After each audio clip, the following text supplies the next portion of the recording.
Hi, I'm Rebecca, and I'm here to teach you all the things that you never learned in your piano lessons growing up. One of the things that we're doing in our studio is working through the circle of fifths.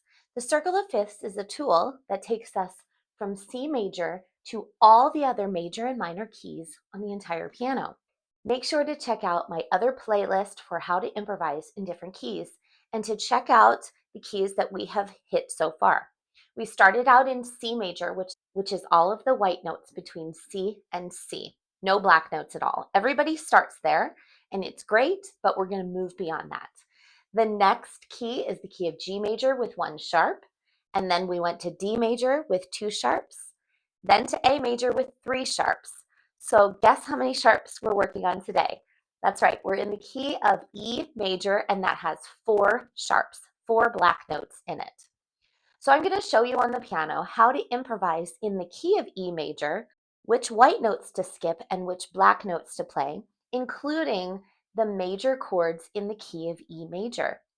As soon as you practice a little bit and allow your hands to get familiar with this new key, improvising in the key of E major is going to be easy. This will also translate into chord charts, improvisation, transposing, and composing, and then just playing the piano in the key of E major. We always want to try to push ourselves beyond what we start with, which is C major. And if you are working and practicing, you'll soon be able to do it without any problem. So come over to the piano and I'll show you how it's done. We're going to start out with a quick review of what the circle of fifths is and the keys that we have done up until now.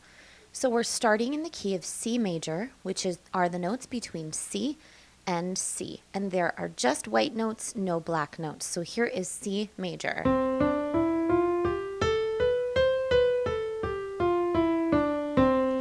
And then if we go up a perfect fifth, 1, 2, 3, 4, 5, we get to G.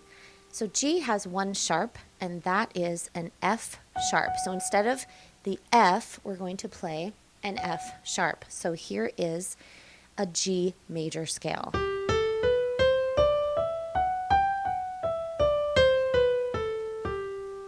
We go up a perfect fifth again, 1, 2, 3, 4, 5. That leads us to a D. Let's go to this D.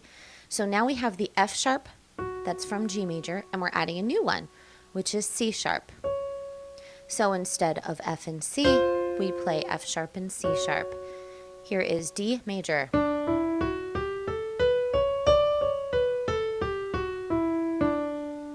A perfect fifth again brings us to A.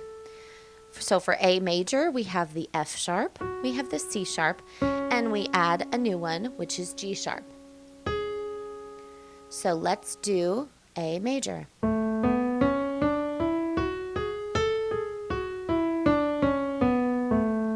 This leads us to our key for today, which is 1, 2, 3, 4, 5, the key of E major.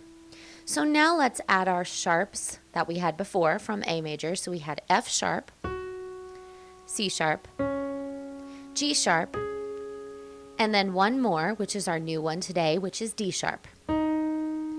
So it's these two and these two. So the notes that we're going to skip when we're making our melodies or playing our chords are F, C, G, and D. So instead of these four white notes, we play these four black notes. So let's do an E major scale. I always like to start out with a scale because it teaches your fingers which notes to play and which notes to skip. So let's do an E major scale. Here we go. F sharp, G sharp, C sharp, D sharp, and then coming back down.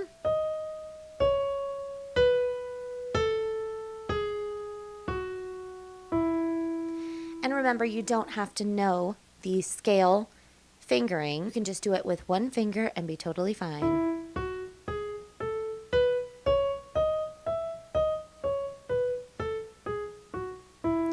I would practice that a number of times until you remember and you're not ever making mistakes that you're doing the F and the G and the C and the D as sharps instead of the white notes.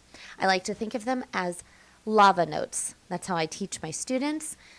Like the floor is lava, you'll get burned if you touch them. So instead of touching those notes, you're doing the black notes. So once you become pretty familiar with the E major scale, we're going to create a melody in the key of E major.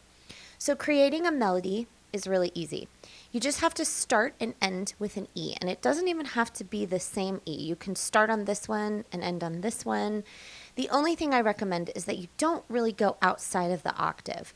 The octave is the 8 notes between E and E. If you go outside of that, it becomes too much for the ear to process. So let's make just a little melody. It can be any of those notes within the scale, beginning and ending on E, and it will sound like a real tune. Let's try it.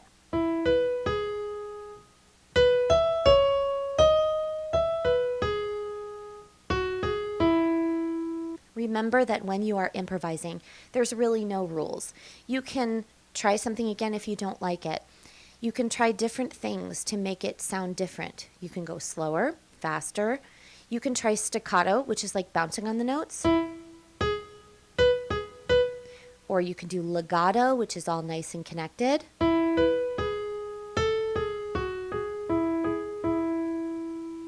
Any number of things, try and just see if you like it. If you don't, that's fine. Do it again. As long as you are doing the correct key and beginning and ending on an E, either E, you will be fine.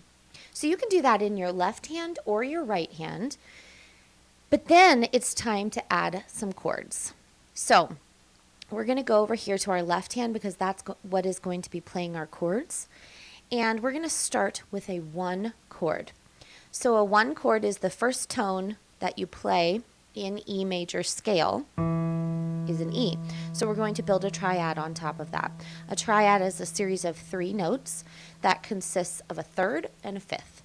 So if we do a third up from E, 1, 2, 3, we get to G sharp. And then from E we go up 5. 1, 2, 3, 4, 5. So our first chord is an E, G sharp, B. And 1 chords in major scales are always major chords. So this is an E major. So our second chord that we're going to do is an inversion of the 4 chord. So we have our E at the bottom, and your 2 finger is already hovering over an A.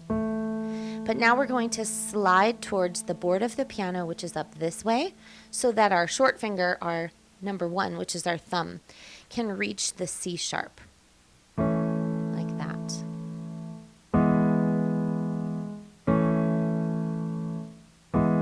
And we're going to go between that until that feels pretty even.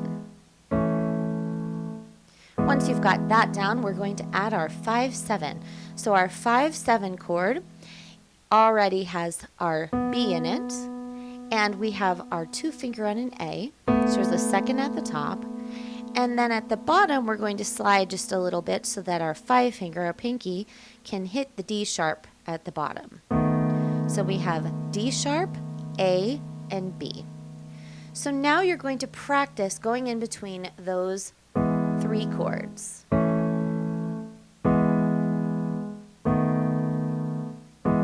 And once you get to where you're pretty comfortable with that, you're ready to move on to the next step, which is adding a melody with your right hand. Now our first little melody that we're going to do, we're going to stick with our hands in a 5-finger pattern. The 5-finger pattern for E major is E, F sharp, G sharp, A, and B.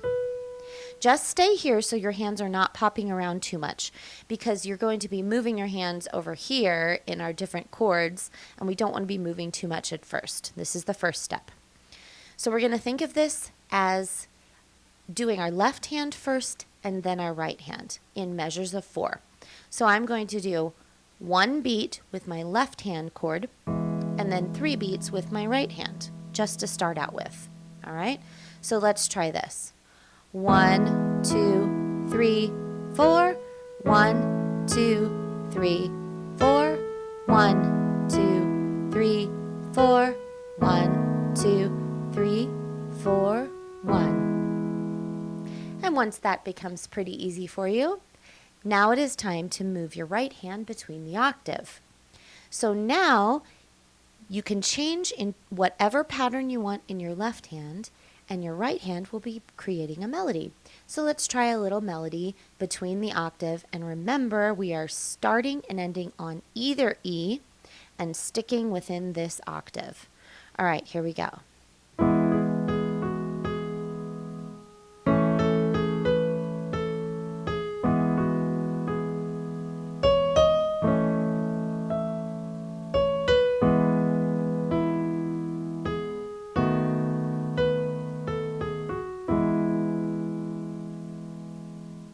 And if you try that and don't like it, try it again.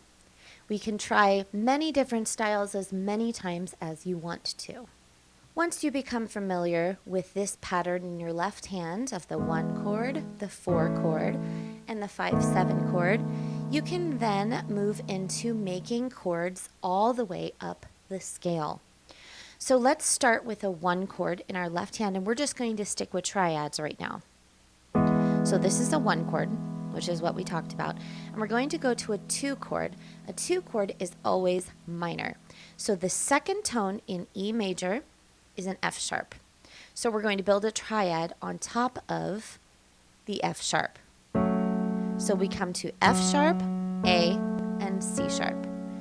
So the 1 chord is major, the 2 chord is minor.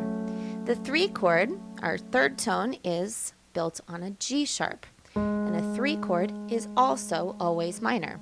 So let's build a triad on top of the G sharp. So we have a G sharp minor, which is G sharp, B, D sharp. All right. So if that's too much to remember, you can just then go back to the beginning and try those again. So we have 1 chord major, 2 chord minor, 3 chord minor. All right, then we're up to our 4 chord. Our 4 chord we talked about before. It is an A, C sharp, E. That is a major. And then we go to a major chord, which is B major, which is our 5 chord. 6 chord is always minor, and that is built on top of the C sharp. C sharp, E, G sharp. And then we have our 7 chord, which is diminished. So that is a minor chord that is also lowered at the top fifth. So we have D sharp, F sharp, and A. And then we are back to our 1 chord. All right, so you can practice the succession of going through all of the chords in the scale. 1 chord major, 2 chord minor, 3 chord minor, 4 chord major, 5 chord major, 6 chord minor, 7 chord diminished, and then 1 chord. Once you have practiced all of those different triads in the key of E major, then you can start figuring out different chord patterns to play. Let me know in the comments below if playing in the key of E major is something that you've ever done before, or if this is a brand new concept for you. It might be a little bit slow going. I don't want that to stop you from practicing in the key of E major. Once you've practiced in these keys, it's just going to get easier and easier, and your hands are going to learn. Muscle memory is a pretty amazing thing. So keep practicing, keep working on it, and feel free to ask me any questions. Put them in the comments below. If there's anything that you're working on that you just really need some help with, I'll see if I can help. If you're not familiar with what the circle of fifths is, make sure to check out the video that I did about looking at the circle of fifths. In it, I will show you this really cool tool that I have, which is a printed version of the circle of fifths, but you can just find it online. You don't have to have something fancy like this. So make sure to check that out below. Good luck. Keep practicing. You can do it.